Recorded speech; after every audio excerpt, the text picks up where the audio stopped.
RealTalk USA.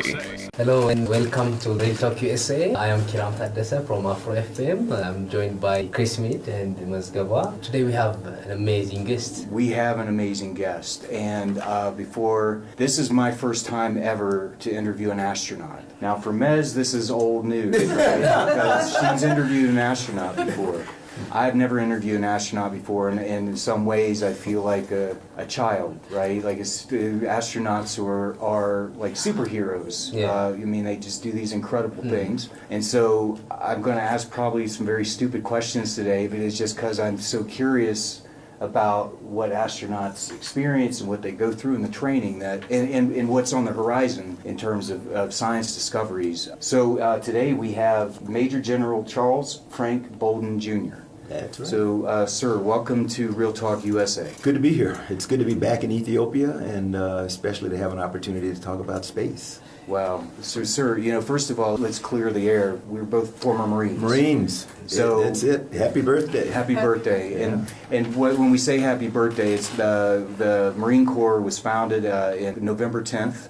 1775, right. And so 243rd birthday this year. That's and correct. I have the privilege of being a guest, and I'm going to get an opportunity to listen to an old friend of mine, General Rocco, who's here to talk to the Marines. So big time. I'm really excited. I bought a tuxedo. First time I've As had did I. Yeah, the first time I've had wore a tuxedo since my prom, my high school prom. I stopped going to the Marine balls because, it's kind of a deterrent when the youngest Marine, they call him out, and he was born the year I graduated college, and I'm like, this is so no more dancing all night for me.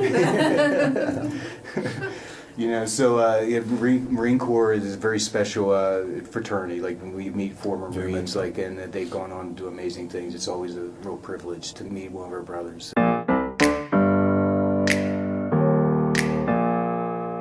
Real Talk USA. You flew 100 combat missions in Vietnam. I think that's how you. So we'll talk a little bit about how a person goes about becoming an astronaut. Yeah. Right. So you got your start in the military. Where are you from? Tell us I did. about I was yourself. born and raised in Columbia, South Carolina, and never dreamed of being an astronaut. Make it really simple. There was another young African American by the name of Ron McNair. I call him the late great Dr. Ron McNair. Ron was born and raised about 42 miles from me in a place called Lake City, South Carolina. And unlike me, Ron had always wanted to be an astronaut. I'm a little bit older than he is, but Ron pursued his dream. Growing up in segregated South Carolina, his school didn't have calculus and physics, so he went to the public library, and after a lot of to and fro with the police and everybody else, was able to get a text on physics and one on calculus, and taught himself calculus and physics. Went to North Carolina A&T and graduated with honors, went to MIT and earned a PhD in laser physics and became one of the world's foremost laser physicists. But he also was an accomplished jazz saxophonist and a 5th-degree black belt in karate. And he applied in the first group of space shuttle astronauts and was selected by NASA. And I met Ron after he had become an astronaut. He came to a place where I was a test pilot at Patuxent River, Maryland, and he came to visit with some of his astronaut classmates, and we talked the whole weekend, and I was really impressed with him, but still no interest in space. And he asked me if I was going to apply for the program before he left. I said, not on your life. And he asked me why not, and I told him they never picked me. And he said, that's the dumbest thing I ever heard. How do you know if you don't ask? And so it embarrassed me more than anything else, because my mom and dad had been school teachers, and they had told me I could do anything I wanted to do as long as I was willing to work hard and then try to pursue it. And I'd forgotten that. So when Ron left, I applied and nominated by the Marine Corps and interviewed by NASA and got selected in the second group. I think all of our parents tell us you can be anything you want, but it's hard to really believe it, right? There are a lot of different reasons people don't believe it. Sometimes people need to see somebody like them. Ron didn't need that, but there were no black astronauts when Ron applied and was selected. The good thing for me was there were now, after the class of 78, there were 3 black astronauts, there were 6 women. None of that existed 2 years prior to my putting my application in. So I at least had people who looked like me that made me believe that it was possible. But I shouldn't have had to have that. You and I were talking a little bit earlier about why haven't we gone to Mars yet? Or why are we not back on the moon? And frequently people say what you talked about, we need competition. We need a competitor, and I don't agree with that at all. Ron didn't have a competitor. Ron didn't have somebody to look at as a role model. He figured he would become one. And I think the U.S. is still the greatest nation on this planet, and we shouldn't have to have a competitor to do what we know we should be doing, which is leading other nations in the pursuit of great things. So I think we're on a good path right now to put humans back on the surface of the moon sometime in the next 10 years, and then in the decade of the 30s, take humans on to Mars. And it's going to be a collaboration among numbers of nations. It won't just be the U.S. The U.S. will more than likely be the leader, but we don't have to be. Depends on whether we decide we want to maintain our leadership role. But in order to do that, we've got to continue to work with other countries and try to get as many of them interested in what we're interested in.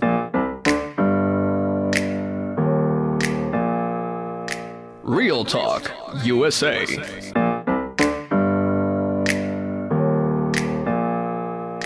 Real Talk USA. You're listening to Real Talk USA on Afro FM 105.3. We're back to the interview with our guest, Major General Charles Frank Bolden Jr., who is an astronaut and former administrator of NASA.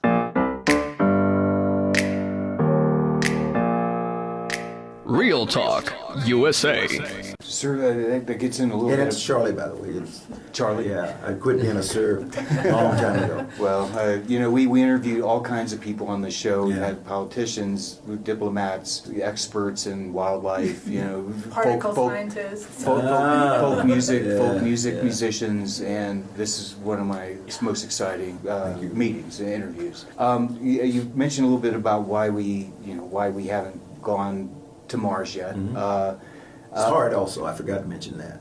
It's hard. It's really hard. What, really? It's really hard.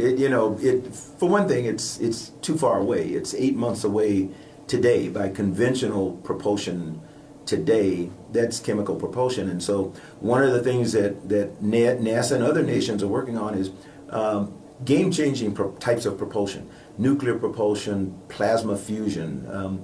One of the guys with whom I flew on my first and my last flight, Franklin Chang Diaz, was born and raised in San Jose, Costa Rica, and like Ron, decided as an infant he was going to be an astronaut. Mm-hmm. He's like Ron. Ron's was a laser physicist before we lost him in Challenger, but Franklin is a plasma physicist, and he has an engine called Vasimer, and it's a plasma fusion rocket engine. When it's working, and I think it will in the next, probably the next 5 years or so, we'll have a test flight. It conceivably could get us to Mars in half the time that it takes today.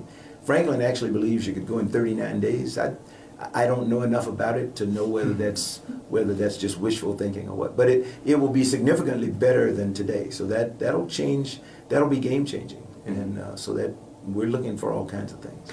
When I grew up in Columbus, Ohio, we would always, whenever there was a space shuttle launch, Yep. We would always watch it on television. I remember you mentioned the Challenger, and that was 86, January 1986. I remember that, and how tragic, like a national tragedy, right? It was a global tragedy. It was a global tragedy. We watched it on TV. It was. Here also, and people Everybody's weren't hopes impressed. were pinned on that because it was going to be the first time we had a teacher That's as right. a member of a crew, Krista McAuliffe, and she was a good friend. The whole crew was. The astronaut office was small enough back then that you knew everybody, and everybody was your friend. And I had actually trained with the crew until about 6 months prior when we did sort of a crew swap. But so it was a tremendous loss for us. But really for me, because Ron was the guy that got me into the space program and brought me into my fraternity and everything. So he was a brother to me, and to lose him was especially tragic. So, sir, Charlie, you grew up in South Carolina, and then you literally went into outer space. So, like that trajectory. I mean, there's a lot of silly metaphors we can use, right? I'm going to save my great. You're going to help me title my. I'm working on a children's book, and I have everything except the title. So I've thought about all kinds of things from down to earth for an astronaut, from Columbia to space or something else. But it's harder than you think to name a book. You're pretty down to earth for an astronaut. No, thank you very much. Thanks very much. In terms of, I mean, you went from Columbia, South Carolina, to being President Obama's, what's the title, chief? The administrator. The administrator of NASA, the National right, Aeronautics and Space Administration. Yeah. And so, and you were never limited by your own internal, like there was never a barrier that you faced internally. That's not exactly accurate. I'm no different. I like to tell people I am an ordinary person who's been blessed to do extraordinary things. I've never been the smartest person in the room. I was actually not the smartest person in my high school class. I was the salutatorian, so there was at least one person who had better grades than I did. And I was in the middle of my Naval Academy class. I was at the top of my flight school class, but that's one of the few times that I was at the top of anything. But it doesn't take that to be an astronaut. You don't have to be the top. You just have to want to be. I tell kids all the time they have to study very hard and work very hard. And when I talk about working, I tell them you have to want to be the best at whatever you do. You may not get there, but you've got to constantly pursue that. And then the biggest thing is they cannot be afraid of failure. They can't let the fear of the fear of death. That happens to everybody at some point in their lives. We all questioned ourselves after we lost Challenger. Is this really what we want to do? I had just come back from space 10 days before we lost Challenger and I lost Ron. And I asked myself if this was really what I wanted to do. It took me about a nanosecond to say, you bet it is. I came here because I wanted to make a difference, and I now feel that I have an obligation to try to fulfill the things that Ron and his crew were working to do. So for young people, they've just got to want to do something, anything, and they will always have doubt. Anybody who thinks that you'll go through life and all of a sudden there'll be this magic day that you never doubt anything else, never happens that way. Every time I speak, I have butterflies in my stomach, and if I don't, I know it's a bad day. Because I'm not focused on what I'm about to go do. So you've heard it here, everyone. An astronaut is afraid of public speaking. I am not the extrovert that people want to accuse me of being. I'm somewhat of an introvert. I'm not a big conversationalist ordinarily, unless you want to talk about space. And if you want to talk about space and flying and my granddaughters, I'll talk to you forever. So those kinds of things I can do. While you were the NASA administrator, the space program transitioned from the shuttle, the shuttle launches that I grew up watching, to something else. Can you explain where we were when that transition and where we're going? Yeah, when about just before I was ready to leave the space program, NASA was getting ready to start a transition. We were looking at the possibility of collaborating with the Russians, who had just recently been the Soviet Union. And so my last flight was the first joint Russian-American shuttle mission, and its purpose was to be the first in what we call, it was the first flight in Phase A of the Shuttle Mir program, where we were hoping that Mir's a space Mir station, was right? the Russian space station, or Soviet space station, actually. Right. And we were hoping to be able to send a group or a number of American astronauts to Mir just to get experience in long-duration spaceflight, because shuttle, the American space program had never flown anybody for more than a week or two. The Russians, the Soviets once they started flying Mir, their typical missions were 4 months to 6 months.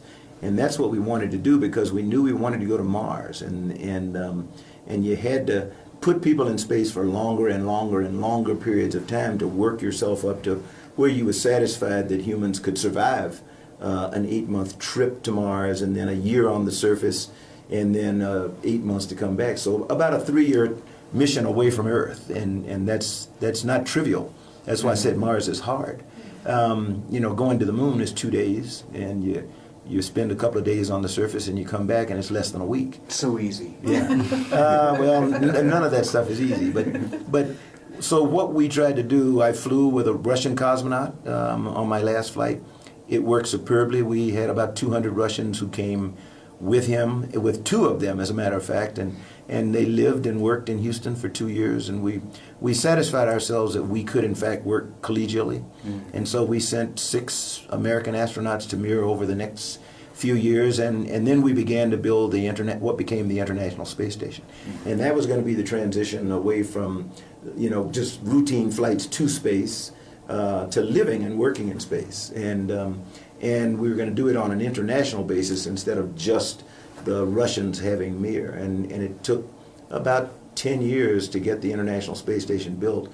We lost Columbia along the way, and at that time was when our government decided that, okay, we've got to speed the departure of shuttle. And so we're going to fly the space shuttle until 2010. That's long enough to complete the International Space Station. And then we'll start relying on commercial capabilities to get people and things to space. And so when I came in as the NASA administrator for President Obama, he said, let's make it happen. Everybody had talked about it, but nobody had put the money against it. And so he went to Congress, and it was hard to get Congress to support the human spaceflight part of it. They gave us money for commercial cargo, and we put a program in place in the 2012, 2013. Why is that? Why is that hard? Why is it hard to get money from Congress? Yeah, well, I mean, why doesn't everyone recognize how easy, how interesting it is? You hear people talk about jobs all the time. The president talks about it. Congress talks about it. Everybody has their own interest, their own communities at heart, and they're promoting the businesses in their communities. And so Congress didn't see exactly how commercial space was going to benefit their individual constituencies. So it took them a while. And politically, people do need to remember, President Obama did not enjoy a great relationship with the Congress. And you can pick the reason you want, but it was unlike any other president. And so if he proposed something, that generally meant that we were going to fight. Because if it had Obama on it, then the Congress, especially after the change to a Republican Congress, just made it very difficult. Like I said, everybody went along with commercial cargo, and that proved to be very beneficial. So SpaceX, Orbital ATK, now Northrop Grumman, soon a company called Sierra Nevada, we're getting people who are routinely taking cargo to the International Space Station and taking satellites to space and the like. Taking humans was a little bit different. Congress was, as much as Congress likes entrepreneurs, Congress was not really easy with a guy named Elon Musk. He was hard to take. He was a little bit brusque, a little bit, sometimes they would look at him as being somewhat obnoxious because he's a very confident person. And we finally were able to get the Boeing Corporation, which is a conventional, everybody knows Boeing, and so Congress got their confidence that maybe the commercial crew program could work, and so they started funding it, but very late in the Obama administration. And so instead of flying as early as 2015, which is what we should have been doing, we now are hoping to fly next year, and I think we will. And what you'll find is that we made the transition, we retired the shuttle in 2011, we started living and working on the International Space Station, but had to rely on the Russians to get us back and forth a lot longer than we had planned. And now we're on the cusp of using an American spacecraft to get us to and from space. What's the next step? Where is the space program heading? Now we're migrating. We've been operating for almost 20 years on the International Space Station, constantly for 18 years. And so we're now on the verge of going back to the moon. The plan is to spend about 10 years orbiting the lunar surface, and every once in a while putting humans down there. It'll be international, it'll be entrepreneurial. We got probably next year, you're going to have a company from Israel land a small lander, and the Chinese are going to land on the backside of the moon. So we're starting to pick up our pace there. In the decade of the 2030s, we're going to move out to Mars. But commercial entities have to backfill. And so one of the things that I'm doing here in Ethiopia and then going down to South Africa, and I was in UAE and Jordan before this, is serving as what the U.S. Department of State calls, I'm a Science Envoy for space, trying to help get the word out that, the U.S. is still in the science and technology business. We think it's great if you want to partner with us. We think commercial capability is awesome, and so let us talk to you a little bit about the opportunities that can be grown in any country. We picked Ethiopia because it is a country that has great capability. I was here as the NASA administrator in 2014, and that was a very promising visit, visiting with the school kids and everything, just trying to get Ethiopia to understand that they too can be in the space business, that you don't have to have astronauts, you don't have to be launching your own satellites. Today is the day you can purchase a satellite or purchase the data from the satellites and use it to solve a lot of the problems here on Earth. Another question we get is, why spend all this money in space? Why worry about Mars and all that other kind of stuff? First of all, we don't spend any money in space. It all gets spent down here on Earth and helps societies here. But the other thing is, at least in NASA, every time we do something in space, one of the underlying purposes is to make life better for people here on the planet. We study planets like Mars and asteroids, trying to understand how they developed. Mars, how it's going in the wrong direction now environmentally, so that Earth doesn't do that. So we're trying to learn from other planets and asteroids and the like, how we can make our own planet a habitable, a much more better place to be. How many times have you been in outer space? I've flown 4 times, all on the space shuttle. So I'm not a long duration space flyer. I'm a camper, in relative terms. My longest flight was 9 days. Today, people live and work in space for minimum of 6 months, and we've actually had one American, Scott Kelly, live there for a year. And we're going to find that people will live and work in space for longer and longer periods of time as we work ourselves to go toward Mars. What's it like?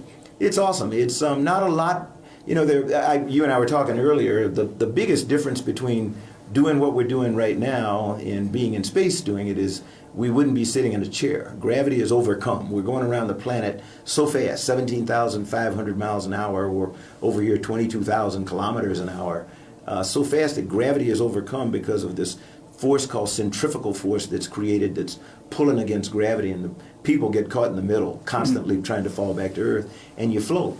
But other than that, you're in an environment that has normal oxygen and normal air that you breathe, just like here.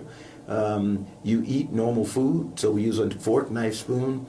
Sir Isaac Newton, a long time ago, wrote some laws of motion that said a body at rest doesn't do anything if you don't bother it. It just stays at rest. And so when we open a food container, we kind of keep it real still. I can take my hand away and it'll sit right there. I can float away and come back and it's still right there where I left it.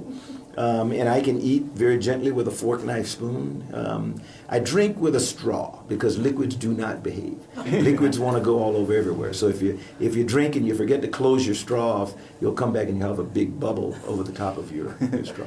Wow. But living and working in space, the body has to adapt because the absence of gravity causes fluids to move around in your body and put you in a different place than where you are down here. But the body adapts to it. You go to the bathroom and you do something very natural. You urinate out about 2 liters of fluid that you don't need. And when you come back to Earth, whenever that is, you drink about 2 liters of fluid to replace it so that when you stand up, you don't pass out because of lack of blood to the brain. So let's say that we go to Mars, and what will be some of the challenges for people working there? 2 biggest challenges for going to Mars. One is radiation en route and when you get there, but we think we understand it pretty well now. Once we leave this protective, it's a shell around Earth called the magnetosphere, and Mars used to have one. It doesn't anymore because somewhere in its couple of billion-year lifetime, the magnetosphere got turned off, and so now do you know why? We don't know why, and that's a big puzzle. That's kind of scary. Yeah, it's kind of scary. We hope it could not happen here on Earth. We don't think so, but we're not sure. But we look now with observing satellites who are going around Mars. We look at Mars's atmosphere that's left being scraped away by charged particles from the sun and other planets, and we don't want that to happen to our own planet Earth. That's why when we talk about taking care of the environment, we want the magnetosphere to stay there. We want our atmosphere to stay there because a combination of them keeps radiation from getting through and toasting us the way that it could do, say, on Mars. So on Mars, we're probably going to live under the surface. We're going to build habitats underground, and or those that we build above ground will have shielding of some kind, whether it's water-lined or something else. But the other big thing is just how do we land big payloads on Mars. The largest thing we've landed on Mars so far has been Curiosity, a 2,000-pound, 2 metric ton vehicle. That's light compared to what you need to get humans on the surface of Mars. So we've got to figure out how to do that. Those are the 2 big challenges.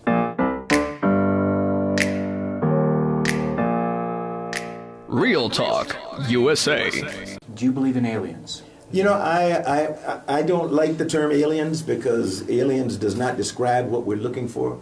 We're looking for any form of life whatsoever, preferably microbes, just single-cell organisms, because we know we can use them. We can use them to make food. We can use them to make building material. We've run experiments down here on Earth in laboratories, and we've demonstrated that we know how to do that. So we just want to find signs of life on other places in our solar system or in the universe. And there's a good chance we'll find it on Mars, or we'll find it in the oceans of a giant moon of Jupiter called Europa, or Enceladus, or a moon of Saturn called Titan. So we'll find it. I do believe it's there. Whether we'll find an intelligent form of life, I don't think so anytime soon. But who knows? I was just going to accuse you of giving a very diplomatic answer. No. Because in America, if you Yeah. say I believe in aliens, people Yeah. automatically write you off as being a crank. Yeah. I personally do. In my opinion, it's just too expansive, and like the odds are that there's something. Anybody out who knows what you know about, the existence of the universe and how massive it is, and how many planets there are, and we now know that there are probably more planets than there are stars, and there are billions and billions and billions of stars. That's interesting. That's well, interesting. we now right, believe that most stars have an orbiting planetary system, and we've learned that from some of the NASA and international telescopes that have enabled us to see planets orbiting other stars in other solar systems. And we're looking for those planets that are in what we call the Goldilocks zone. They're not too far away from the planet to be too cold to sustain life, and yet not too close like Mercury or Venus to our sun, where it's really hard to conceive of life being there because it's so hot and uninhabitable. So we're looking for planets in the habitable zone, or the Goldilocks zone. We call them exoplanets, and we now know that there are in excess of 2,000 exoplanets orbiting other stars that we've observed already. And we're going to have the James Webb Space Telescope that'll launch in the next decade, and that's going to actually look into the atmosphere of some of these exoplanets and give us much more detailed information about what their atmosphere is made of and whether or not there is any possibility of life there. So, yeah, it's coming. So I have two final questions. What gets you excited about Anything. space exploration? Oh, about space. You flew combat missions in Vietnam. You've been to Yeah. outer space. I mean, I would just think like you're so over it. Like No, I don't. I don't ever get over it. And there are a bunch of things. One of the things that get me excited is the fact that I may once again be able to go again, because there is no age limit, and there's nothing about age that keeps one from being able to go to space. So I would love to go again. But another piece of the excitement is twofold. One is the fact that I do believe we'll find life or signs of life somewhere, and I would love to be alive when that day occurs, because it's a brand new ball game when we know that the God in whom I believe put life elsewhere other than just this teeny little planet that's orbiting this one sun of billions of other stars around. And then I think the other thing that really gets me excited about space is looking at all the things that have been done to benefit humanity that we would not have, Such as? had it not. Drip irrigation that enables us to save water in countries like Israel, Jordan, the U.S., countries around the world now, because we use satellites to detect the moisture in the soil and relay data to a control system out there, a computerized control system. The satellite says, hey, the soil's moist enough today, forget about water. And the next day it says, soil's a little dry, we need a couple of ounces. And so the computer turns on a drip system, and just little quantities of water goes into the root system, say in a vineyard out in California or in a lettuce field or something, and you don't see people spraying water all over the place, wasting water the way we used to do, or finding cures to diseases. We found a salmonella vaccine, a MRSA vaccine that haven't gone into human tests yet, but one of these days if we do, and these were developed in space. So a lot of things, understanding osteoporosis, a disease that affects many women, where you get bone loss and hardening of the bones and the like. We think we know how to do some things that that slow that or even prevent it. So a lot of things that we do in space that make life better. We're not even talking about advances in communication Not at all. technology. Not at all. I mean, and that's, Not at all. that's Yeah. like Yeah. huge, right? Yeah, exactly. So you Wireless communications, those kinds of things that we had to develop for the Apollo era because we wanted to be able to know what the health of astronauts on the lunar surface was. So we had to invent wireless communication so we could send data from the moon back to a control center in Houston, Texas, where a doc was sitting looking at the pulse rate and the body temperature and all that other kind of stuff. You sort of threw it out there and you answered another question I Yeah. had, which I didn't want to ask because it was very personal, is that you believe in God. I do. And, you know, I a happen to be a person of faith. a lot of scientists don't. I'm not right? sure I agree with that. You know, Okay. I think that's a myth. Most of my science friends are very strong believers in some faith. If they're practicing, they're Jewish, Muslim, they're Buddhist, Christian. They're all over the place. And even if they don't have a formal faith that they profess, they believe in some supreme being that put all of us here. So But that's reassuring, you know.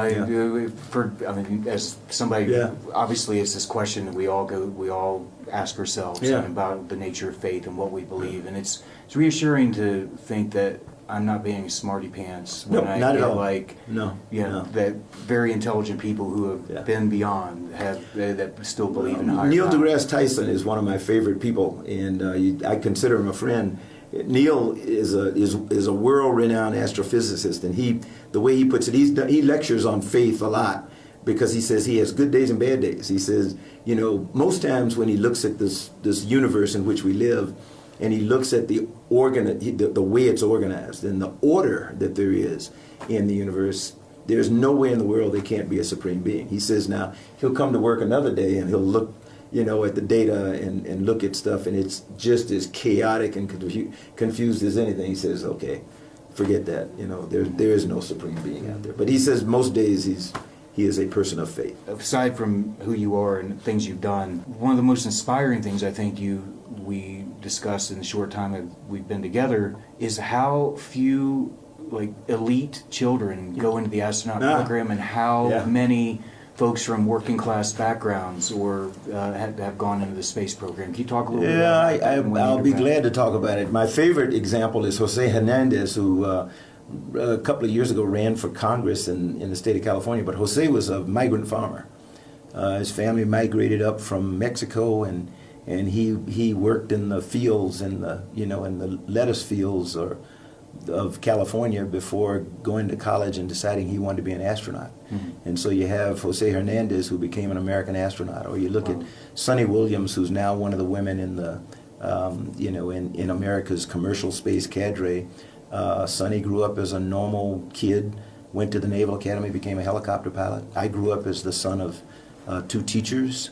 Most of the astronauts that I know came from middle class to lower middle class families where their parents encouraged them to study hard and work hard, and they saw something bigger and better and just pursued it and became it. I mentioned Ron McNair, who inspired me. Dr. McNair was from a little bitty town called Lake City, South Carolina. He used to pick cotton when he was a kid, and his mother was a school teacher, and became an astronaut. So I don't know very many. I don't personally know very many astronauts who were people of privilege. What a great show. Cynicism misplaced. America's still a land of opportunity. It's still there. And even very, very smart people who have been to outer space still believe in a higher power. And so what a great, I'm going to call it, I'm happy that I get a chance to talk to you more offline. Marines are still the greatest, so Semper Fi. Marines are, happy birthday to you. Happy birthday to you as well. Thank you so much. What a pleasure to meet you. I thank the State Department for allowing me to be a science envoy for this year and get to do this kind of stuff. I thank the State Department for bringing them to me and allowing me to have a chat with you. Thank you. Thank you very Thanks much. a lot. And that's Real Talk USA for today. We'll see you all next week.